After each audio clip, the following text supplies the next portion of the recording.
Friends, thank you for being here today. What if I told you that the chaotic headlines you scroll past every morning, the soaring national debt, the cultural polarization, the erosion of the dollar's value, are not random, isolated misfortunes, but rather the precise, sequential milestones of a mathematical pattern that has destroyed every global superpower for the last 5 centuries? And ask yourself this: if you knew that the United States was not merely approaching a theoretical decline, but was already deep within the 5th stage of a fatal 7-stage sequence, would you still believe that this time is different? To understand why this is happening, we must first recognize that history is not merely a collection of dates and battles, but a repository of behavior patterns that repeat with terrifying consistency. When we study the rise and fall of great empires, we do not see a random scatterplot of events. Instead, we see a cycle. It is a cycle that has claimed the Spanish Empire, the British Empire, and the Soviet Union. In each instance, the collapse was not a matter of bad luck or a single catastrophic defeat. It was a systemic process, a specific sequence of economic and political decisions that led to inevitable ruin. Today, in 2025, the United States is not exempt from this history. We are walking the exact same path, decision by decision, almost as if we are reading from the same script that led our predecessors to catastrophe. The terrifying reality is that we have already completed 5 of the 7 stages of imperial collapse. We are not approaching the precipice. We are sliding down the slope. This essay is an examination of that pattern, how empires die, why they always convince themselves they are the exception, and why the math suggests we are next. Before we dissect the specific historical examples, we must correct a fundamental misconception about the mechanics of how superpowers actually die. When we think of the fall of an empire, our minds often drift to dramatic imagery, the sacking of Rome by Visigoths, the burning of cities, or total military annihilation. However, in the modern era, specifically the last 500 years, imperial collapse rarely begins with invasion. It begins with economic exhaustion.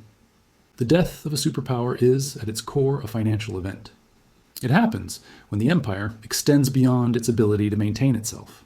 This overextension manifests in a web of obligations, military bases in hundreds of countries, wars fought on multiple fronts, social promises that cannot be funded, and debts that can never be repaid. This process invariably starts with an invisible decline that rapidly accelerates before anyone realizes the danger. Initially, the decline is invisible to the average citizen. The currency still functions at the grocery store.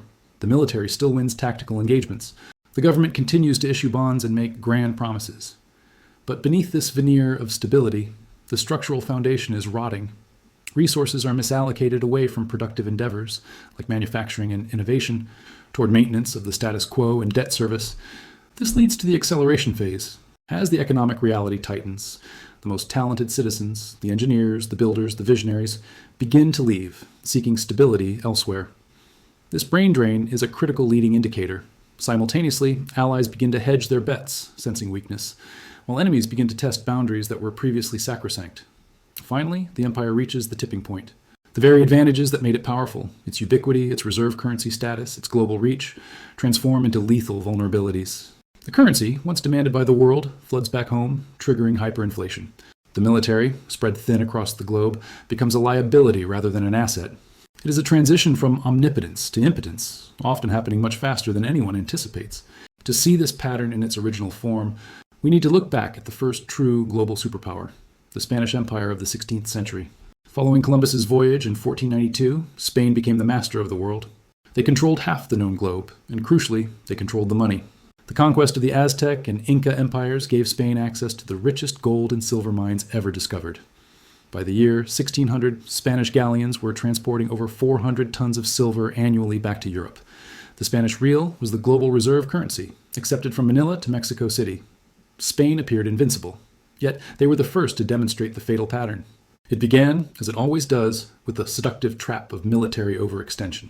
King Philip II, who ruled during the empire's peak, fell into the classic trap of the superpower, the belief that he could police the world. Spain fought wars on every conceivable front. They battled the Ottoman Empire in the Mediterranean, the French in Italy, Protestant rebels in the Netherlands, and the English at sea. By 1580, Spain had military commitments on 4 continents. The cost was staggering, consuming over half of the empire's total revenue. Yet, rather than retracting, they expanded, believing their infinite supply of silver would cover the check. But military ambition quickly led to the 2nd and 3rd stages of the pattern: currency debasement and a spiral of unpayable debt. Even with all the silver in the Americas, the Spanish crown could not pay its bills. So they did what every failing empire eventually does. They debased the currency.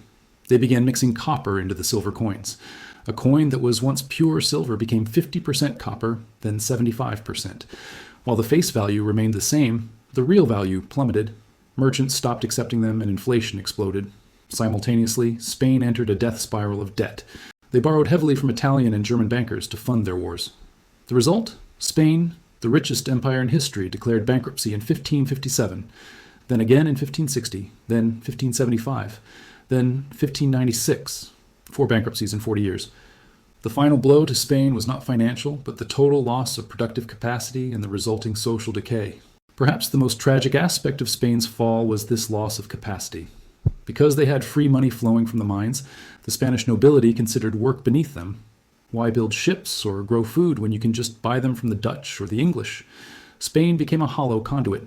The wealth flowed in from the Americas and immediately flowed out to pay other nations for goods. Domestic manufacturing withered. As the economy rotted, society decayed. Crime in Madrid exploded. The productive middle class emigrated to France and England, countries that were actually building things. Spain was left with a population of bureaucrats, soldiers, and priests. By 1650, they had lost the Netherlands and Portugal. By 1700, the Spanish Empire was a shell. They went from the master of the world to a second-rate power in less than a century, a status from which they arguably never fully recovered as a global hegemon. Fast forward 300 years, and we see the exact same tragedy replay with the British Empire in the 20th century. In 1914, Britain was the undisputed master of the globe. The sun never set on its territory, which covered 25% of the Earth's land surface. The pound sterling was the rock of the global financial system. London was the center of the world. Like Spain, Britain eventually found that the cost of victory was more than the empire could bear. Britain suffered from severe military overextension. They had to defend India, vast swaths of Africa, holdings in the Middle East, and territories in the Pacific. When World War I erupted, Britain chose to fight to maintain the global order. The cost was $40 billion, $1 trillion in today's money. To finance this, they borrowed heavily from the rising power of the United States. By the end of the war, the creditor had become the debtor. This led directly to currency debasement. Britain's gold reserves were drained. In a desperate attempt to project strength, they returned to the gold standard in 1925 at pre-war rates. It was a fatal error. The pound was overvalued, crushing British exports and destroying the domestic manufacturing base. In 1931, reality won. Britain abandoned the gold standard. The pound lost 25% of its value overnight. World War II drove the final nail in the coffin, leading to the swift end of the empire. The war cost another $120 billion. By 1945, Britain owed the US and Canada an amount larger than its entire GDP. The empire was technically victorious, but economically dead. The loss of empire was swift. In 1947, unable to afford the cost of occupation, Britain gave up India, the jewel of the crown. Over the next 2 decades, the rest followed. Africa, the Middle East, the Caribbean. By 1970, the empire was a memory. The currency collapse continued relentlessly. In 1940, 1 pound bought $4.03. Today, it buys roughly $1.20. Britain transitioned from the ruler of the waves to a museum of past greatness, holding a permanent seat on the UN Security Council as a nostalgic nod to a power that no longer exists. The most recent example, and perhaps the most alarming due to the speed of its collapse, is the Soviet Union. Emerging from WTWIC as a nuclear superpower, the USSR spent 45 years competing for global dominance. They had more tanks, more missiles, and more men than the United States.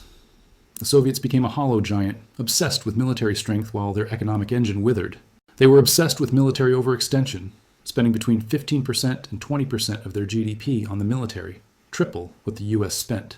They propped up communist regimes in Cuba, Vietnam, Angola, and Ethiopia, all while fighting a disastrous war in Afghanistan. But their economic engine was broken. Central planning stifled innovation. By the 1970s, the Soviet economy had stopped growing. Despite having some of the most fertile farmland on Earth in Ukraine and Russia, the USSR had to import grain to feed its people because their agricultural system was so inefficient. This economic hollowness led to a sudden, brutal implosion that shocked the world. The currency was a sham. The ruble had no value outside the Iron Curtain. The regime survived on oil exports. When oil prices collapsed in the 1980s, the game was over. They lost their empire in the blink of an eye. In 1989, the Berlin Wall fell, and the satellite states of Eastern Europe, Poland, Hungary, East Germany, broke away. Then came the complete collapse. It is haunting to remember that in 1990, experts still predicted the USSR would last for decades. On December 26, 1991, it ceased to exist. It took only 900 days from the fall of the wall to the total dissolution of the state. A superpower with 30,000 nuclear weapons did not die in battle. It died because it ran out of money. This brings us to the present moment and the terrifying realization that the United States is living through this exact same sequence.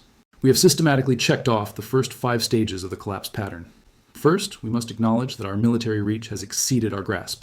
The United States maintains over 750 military bases in 80 countries. We have active duty troops in 150 nations. Our military budget is $850 billion a year, exceeding the next 10 nations combined. Yet, reports consistently show that we are stretched too thin. We are attempting to counter Russia in Europe, China in the Pacific, and Iran in the Middle East simultaneously. Our equipment is aging, recruitment is at historic lows, and our strategic goals far exceed our resource availability. We are Spain in 1580, we are Britain in 1914. Second, we have engaged in the systematic debasement of our currency. In 1971, President Nixon closed the gold window, ending the direct convertibility of the US dollar to gold. Since then, the dollar has been a pure fiat currency. The abuse of this privilege has been staggering.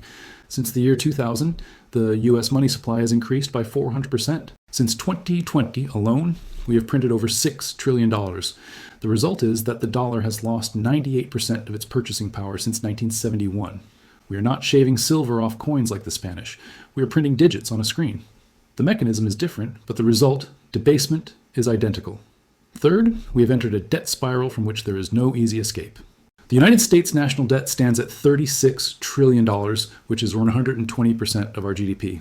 But the raw number is less frightening than the trajectory. Interest payments on this debt are approaching $1 trillion per year. We are now spending more on servicing our past debt than we spend on our national defense. We are borrowing money just to pay the interest on the money we already borrowed. This is the textbook definition of a debt spiral. There is no mathematical path to paying this off. The only options are default or hyperinflation. Fourth, like the empires before us, we have gutted our own productive capacity. Like Spain before us, America has ceased to be a nation of producers. We design, we finance, and we consume, but we do not make. We have gutted our manufacturing base, shipping it to China, Mexico, and Vietnam in search of cheaper margins. We run an annual trade deficit of $800 billion. We are dependent on foreign adversaries for our medicine, our electronics, our steel, and even the components of our weapon systems. We have become a financial conduit, not a physical powerhouse. And finally, we are witnessing the 5th stage, the decay of our social fabric. We see the rot in our society. Trust in public institutions, Congress, the media, the medical establishment is at all-time lows. We are witnessing an explosion of deaths of despair. Drug overdoses killing 100,000 Americans annually, rising suicide rates, and a homelessness crisis in our major cities. The social fabric is tearing. Political dysfunction has paralyzed the government. We cannot agree on basic facts, let alone solutions. The brain drain is internal as the most productive citizens check out of the system, disheartened by a meritocracy that no longer seems to function. I want to pause here and ask you, do you see these signs in your own community? The rising prices, the social friction, the feeling that something is fundamentally broken? I would love to hear your perspective in the comments below on which stage you think impacts your daily life the most right now, or if you believe there's still time to turn things around. If the pattern holds, and 500 years of history suggests it will, we must prepare for the final stages. The next milestone is the loss of reserve currency status. This is the moment the world decides it no longer wants to hold the failing superpowers' IOUs. We are seeing the early tremors of this earthquake. The BRICS nations are actively developing alternative payment systems. Central banks around the world are buying gold at the fastest pace in history, dumping dollars to do so. Countries like Saudi Arabia are beginning to accept Chinese yuan for oil. When the dollar loses its status, the exorbitant privilege of printing money to pay our bills vanishes. The trillions of dollars held overseas will flood back into the U.S. economy, triggering an inflationary event that will make 2022 look like a period of stability. Following this is the final stage, collapse. History teaches us that the end is rarely a slow, graceful decline. It is a sudden implosion. The Soviet Union went from a global superpower to non-existence in less than 3 years. Britain lost its empire in a single generation. When the money stops working, the system stops working. A currency crisis triggers a sovereign debt crisis, which triggers a political legitimacy crisis. In this vacuum, the superpower status evaporates overnight, leaving behind a regional power struggling with internal chaos. However, to fully grasp the gravity of our position, we must look beyond the economic charts and understand the psychological and structural traps that make reversal nearly impossible. The first barrier is the phenomenon known as normalcy bias. This is the psychological state that comforts a citizenry living in the twilight of an empire. We look around at our Starbucks, our iPhones, and our streaming services, and our brains struggle to compute that this continuity of comfort could end. The citizens of Rome in 400 AD, or Spain in 1590, or London in 1913 suffered from the exact same delusion. They believed their civilizations were eternal because they had never known anything else. This bias blinds leadership and the populace alike, treating warnings of collapse as doomsday fantasies rather than mathematical probabilities. We convince ourselves that systems will save us, forgetting that systems are fragile constructs of confidence that evaporate the moment trust is lost. Compounding this psychological paralysis is the mathematical checkmate facing our central planners, a situation often referred to as the sovereign debt trap. The Federal Reserve and the U.S. government are currently trapped in a dilemma with no exit. To fight inflation, they must raise interest rates. But raising rates on $36 trillion of debt makes the interest payments unaffordable, potentially bankrupting the government. Conversely, to keep the government solvent, they must lower rates and print money to pay the debt. But doing so reignites hyperinflation, destroying the currency and the middle class. This is the checkmate. There is no third option. History shows that when faced with the choice between immediate government bankruptcy, austerity, and destroying the currency, inflation, politicians choose inflation 100% of the time. It is the path of least resistance, pushing the pain into the future until the currency eventually collapses entirely.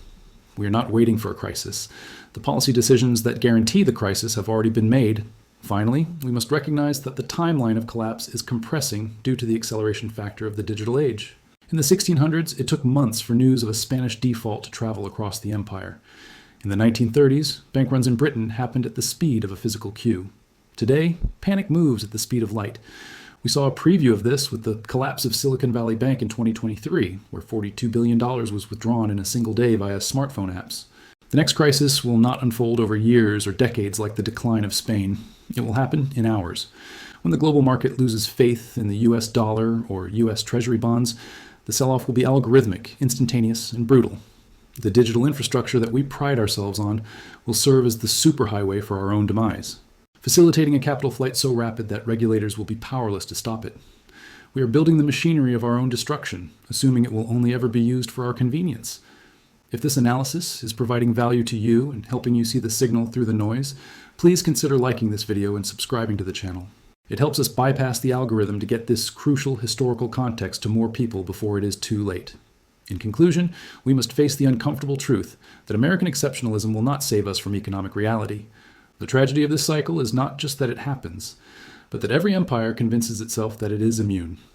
We tell ourselves, we are America, we have Silicon Valley. We have the Marines, we are different. Spain thought they were different because they had God and silver. Britain thought they were different because they had the Navy and the banks. The Soviets thought they were different because they had ideology and nuclear weapons. They were all wrong. The pattern is mathematical. You cannot spend more than you make forever. You cannot print wealth out of thin air without consequences. You cannot maintain a global empire without a domestic productive base. The laws of economics are as immutable as the laws of physics. Since 2020, we have not pulled back from the brink. We have pressed the accelerator. We have printed more, borrowed more, and divided ourselves more deeply. The sequence is locked in. The only variable remaining is time. Maybe we have a decade, maybe we have 5 years, or maybe, like the Soviets, we are days away from a catalyst we cannot yet see. But make no mistake, the script has been written. The actors have taken their places. And unless we manage to achieve the impossible, a total systemic reform that reverses decades of momentum, we are about to learn the same lesson that Spain, Britain, and the USSR learned before us. The sun sets on every empire, and the shadows are getting long.